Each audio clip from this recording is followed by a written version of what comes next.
sitting down in the Oval Office with the Saudi Crown Prince. Let's listen in. We've done things that nobody can believe. $21 trillion will be the amount invested in the United States or committed to invest in 1 year.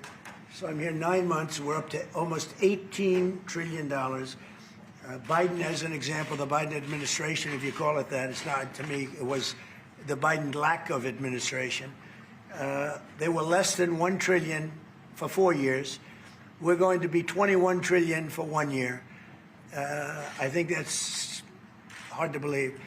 The biggest in history was a certain country, $3 trillion. We're going to be $21 trillion. On top of that, prices are coming down. We inherited a mess with high prices, the worst inflation in the history of our country. We had inflation that was a single 4 years, the worst inflation in the history of the United States. Gas prices through the roof. And that's after destroying our petroleum reserve, which was meant for wars and big emergencies, not to try and win an election. They opened up the reserve so that people get $3 less in gasoline, and it didn't work. They got about 3 cents less, because as big as those reserves are, they're peanuts when you're talking about that kind of traffic. And we're rebuilding the reserves. We're doing all of this, and we've done a job. We're also bringing down prices very substantially, and we've already brought them down very, very substantially. Gasoline is way down. I think you'll be seeing $2 gasoline, but we're now at $2.50, $2.45. Some are lower than that. It was $4.50, $5, $6, $3.50, $3.75, under Biden, all different numbers, but way high. And we have energy way down. But the biggest thing to me, because I know what it means in jobs, is the fact that we're at over $17 trillion, Scott, and we expect to be around $21 trillion in 1 year. And that's many times bigger than in history. The highest number was $3 trillion. And we're going to be at $21 trillion. That means new plants, new AI, new auto plants. We have auto plants coming in from Canada, from Mexico, from Germany, from Japan. Toyota just agreed to invest $10 billion on new auto plants. All American workers. We've never been in a position like this. You can go back to the beginning. Our country has never been in a position like this, and it really is because of the fact that we use tariffs to bring all this money in. And you're going to see the results in a year when these plants start to open up. We have more plants under construction now than at any time in the history of our country. And these are big plants. These are the biggest plants anywhere in the world. And I want to thank you because you've agreed to invest $600 billion into the United States. And because he's my friend, he might make it $1 trillion, but I'm going to have to work on him. But it's 600. We can count on 600 billion, but that number could go up a little bit higher, yes, or I don't know. We'll see. But we appreciate it very much. So Saudi is going to be investing at least $600 billion, and that means investments in plants, in companies, money on Wall Street, and what it really means for everybody that really counts is jobs, a lot of jobs. We have a lot of jobs. So I just want to thank you. We've been really good friends for a long period of time. We've always been on the same side of every issue. I think we've done a great job in wiping out the nuclear capacity of Iran. Nobody else could have done that. No other president would have done it. We had the pilots in the Oval Office right here. We were celebrating a very successful attack. So I had them in with that beautiful B-2 bomber that's over there. And they said, sir, for 22 years, we practiced this attack. Our predecessors, these were very young guys, so 22 years, they said our predecessors and us practiced the attack on Iran. But no president ever gave us the go-ahead. 3 times a year they went out and they practiced the attack. Nobody let us do it until you came along, and I let them do it because it was the right thing to do. You can't have a nuclear Iran. And so we put you in a very good position. But I just want to say it's an honor to be your friend, and it's an honor that you're here. And if you'd like to say a few words, but thank you very much. Well, thank you, Mr. President. This relation has been a relation for about 9 decades, and we've been working together for a long time. But today it's very important time in our history, because there is also a lot of things that we're working in the future. We believe in the future of the United States of America. We believe in what you're doing, Mr. President, really creating a lot of good things and good foundation to create more economic growth, more business in America. And it will also your work for the world peace. I believe, Mr. President, today and tomorrow we're going to announce that we are going to increase that $600 billion to almost $1 trillion of investment, real investment and real opportunity by details in many areas. And the agreement that we are signing today in many areas in technology, in AI, in earth materials, magnet, etc., that will create a lot of investment opportunities. So you are doing that now. You're saying to me now that the $600 billion will be $1 trillion. Definitely, because what we are signing, it will facilitate that, and we I like will that go very on much. it. You work hard. No, that's great. I appreciate that. That's great. We're doing numbers that nobody's ever done. And in all fairness, if you didn't see potential in the U.S., you wouldn't be doing that. Definitely. You don't want to lose money. As you said, Mr. President, it's the most hottest country in the planet. But what you're creating is not about opportunity today. It's about also long-term opportunity in the United States of America that will affect American economy positively in the next coming decades, preparing the right foundation of emerging technologies. That's a game changer for America in a good way, and we want to be part of it. Yeah, we're doing really well. And this, you don't see what we're doing so much because we have, although the construction industry sees it. If you look at Caterpillar, who's been incredible, the tractors, everything else, the numbers that we're doing in construction are unbelievable.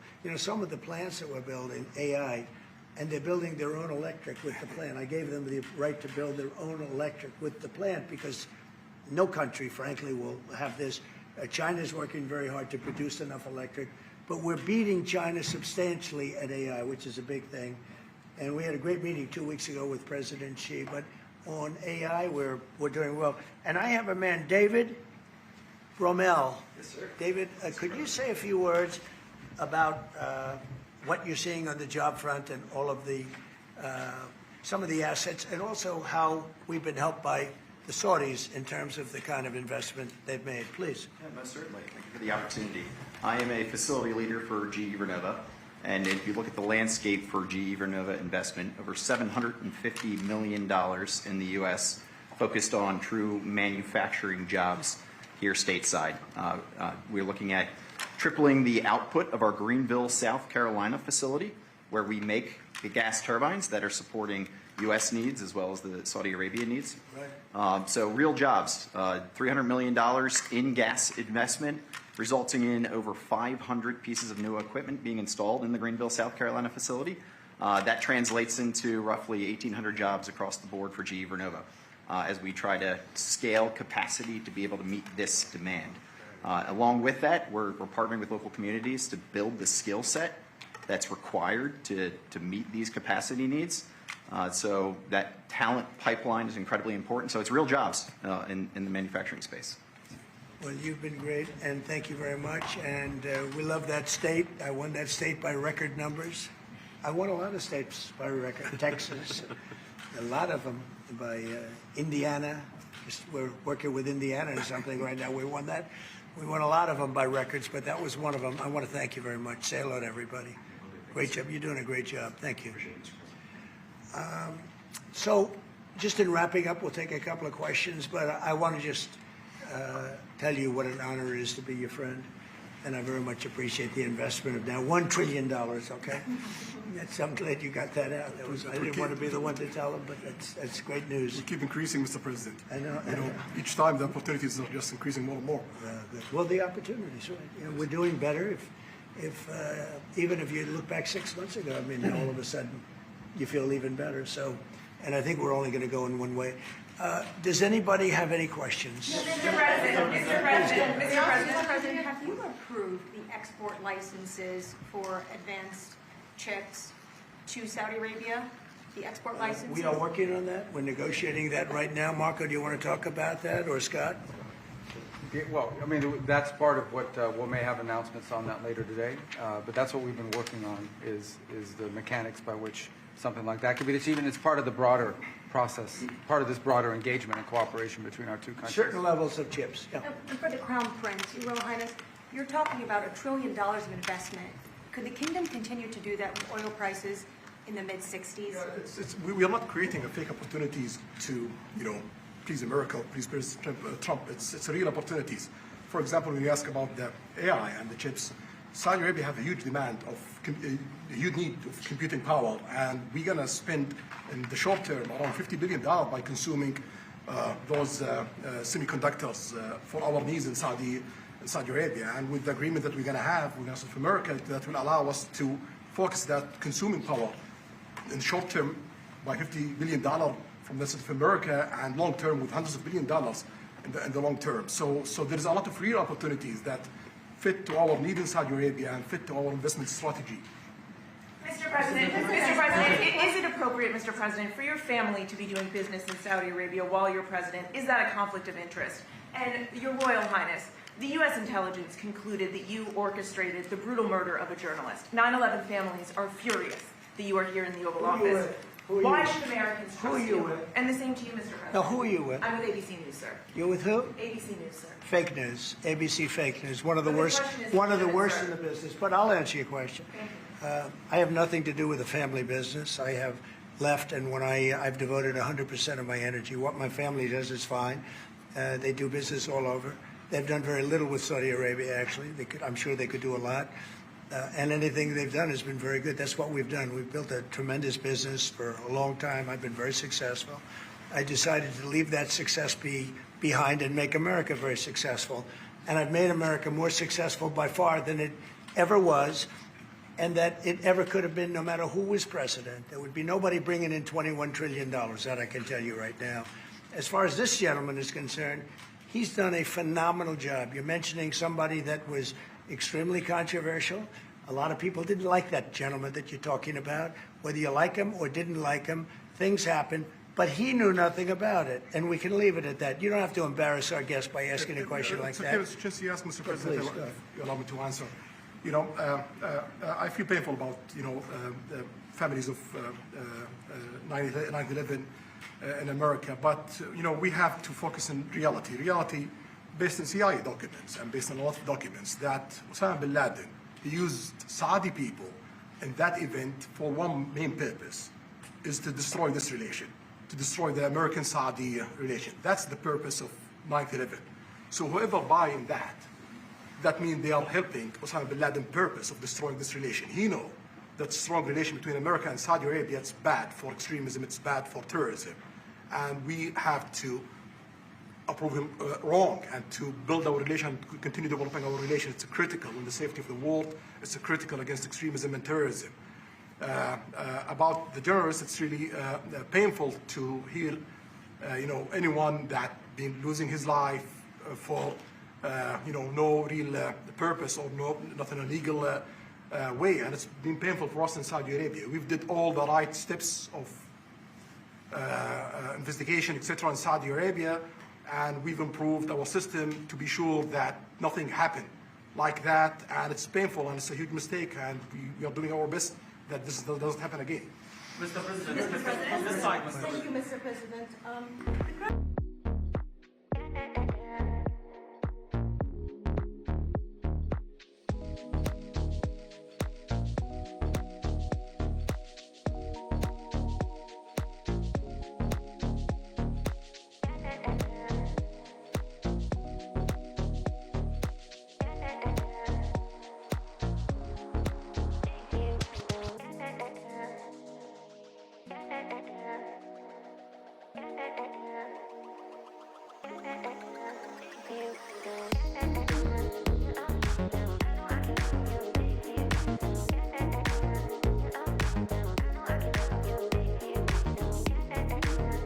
Like to bring up the CEO of Affinity Partners and former senior advisor to the White House, Jared Kushner.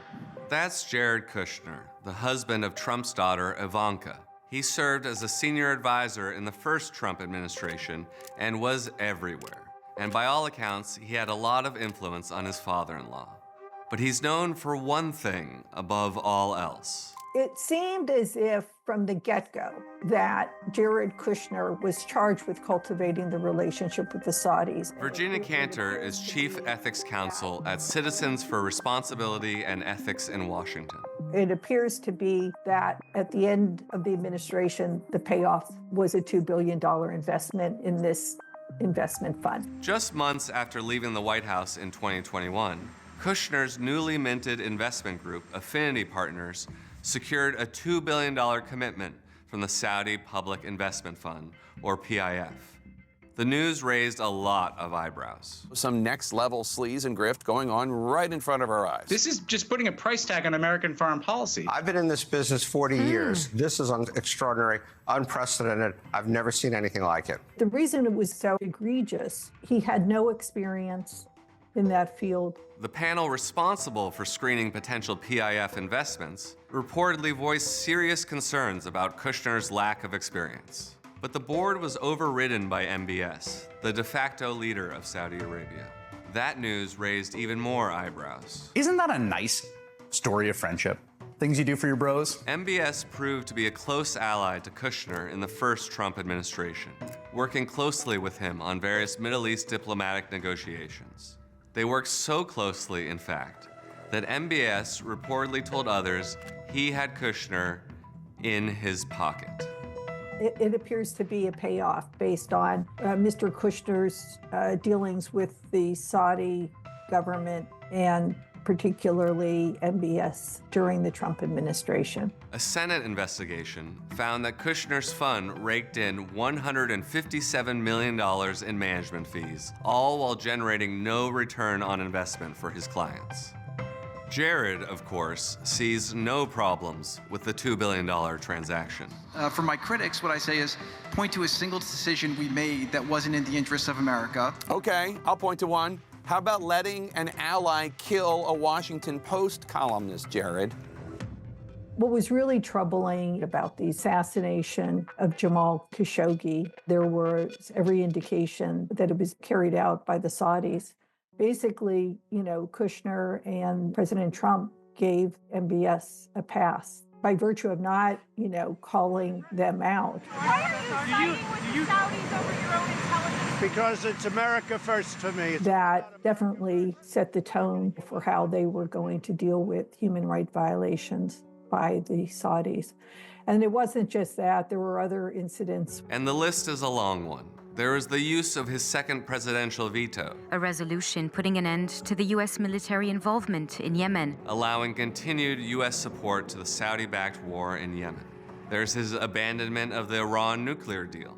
The United States will withdraw from the Iran nuclear deal. Saudi Arabia views Iran as one of its biggest enemies and, was very much adverse to the Obama negotiated Iran nuclear deal. And, that was disrupted as part of the Trump administration. There's the $110 billion Kushner negotiated arms deal between the U.S. and Saudi Arabia. There was a blockade involving Qatar. The president today is siding with the Saudis. The crisis critical to the U.S.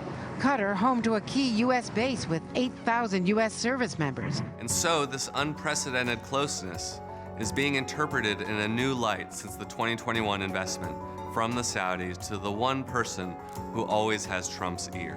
Is it both a reward for how Kushner guided the Trump administration's foreign policy regarding Saudi Arabia in the past administration? And does it look like a payoff for how he can influence President-elect Trump in his future dealings with the Saudi Arabia? Kushner has said he won't take a formal role in the second administration, but reportedly is looking to be an informal advisor on Middle East matters. And the investments in Trump world haven't stopped. And the primary financial backer of Leave Gulf is the Sovereign Wealth Fund. And they engaged in deals with the various Trump golf courses. And it's pretty clear, when you have his sons going overseas in this transition period to lock down deals, it's a way of signaling that Trump is open for business. And if you want to be favored, you better be first in line. When you have someone like Trump, he tends to take the existing corruption in Washington and just turns it up to 11. Matt Duss is Executive Vice President at the Center for International Policy. Mohammed bin Salman, when he visited the Oval Office and Trump pulled out that famous poster with all the different weapons that were on sale as if it was, the side of a good humor truck. Here are all the various ice cream and delicious treats that are on sale. $3 billion, $533 million, $525 million. That's peanuts for you. And that was funny, but it was also, I think, a great demonstration of how Trump thinks about this. It's just a relationship based on, okay, what are you going to buy from us? What are we going to get from this? Since 1945, the Saudi-U.S. relationship has been defined by a superpower's willingness to overlook pretty much anything its oil-rich ally did. The U.S. got another military foothold in a sensitive region and influence over global energy markets. But this alliance between an unmatched global hegemon and a repressive theocracy has corrupted both sides. I mean, there were problems with this relationship going back many years, just as there are more deep-seated problems in the way our foreign policy and our policy in general is formulated. The various avenues of influence that very, very wealthy interests have. And I think the influence that the Saudi regime has been able to garner is a reflection of that much bigger problem. And they are exercising that influence, especially in their efforts to secure a U.S.-Saudi defense pact. Securing an agreement in which the United States committed and guaranteed to protect Saudi Arabia, it's a sign of approval from a global superpower. It's a kind of normalization, of Saudi Arabia to say that you're just another normal country and this is how normal countries behave. Saudi Arabia has worked hard during the Biden administration to secure a defense pact with the U.S. Despite Biden's promises to get tough on the Saudis, make them pay the price and make them, in fact, the pariah that they are. They came close to getting it. And I think we're going to see that kind of approach continuing, essentially trying to bid up the United States to get as much out of the United States in terms of commitments and support into the future. Would the United States get anything that's remotely worth a commitment of sending young American women and men to defend this regime? I think the answer is clearly no. As the second Trump administration begins, with all of its financial ties to the country, what more could be on the table for Saudi Arabia? Certainly, we should be aware of the acute danger of Saudi influence in a Trump administration. But ultimately, if we really want to solve this problem, we need to understand that it goes much deeper and is much more longstanding than just with Trump. These billions pouring into sports leagues, entertainment companies, tech firms, what does it actually buy? We've become very good friends over a fairly short period of time. It appears to buy influence. We are with Saudi Arabia. We're staying with Saudi Arabia. It buys silence. Mr. President, will you address the murder of Jamal Khashoggi, sir? Thank you very much. I appreciate it. It buys power. Deputy Crown Prince, thank you very much. This was a great day and a great honor. What price did we really pay? What price did the world pay? And now it's time to keep our eyes on just what it could buy in a second Trump administration. We really have a great friendship, a great relationship, and I think we'll probably only get better.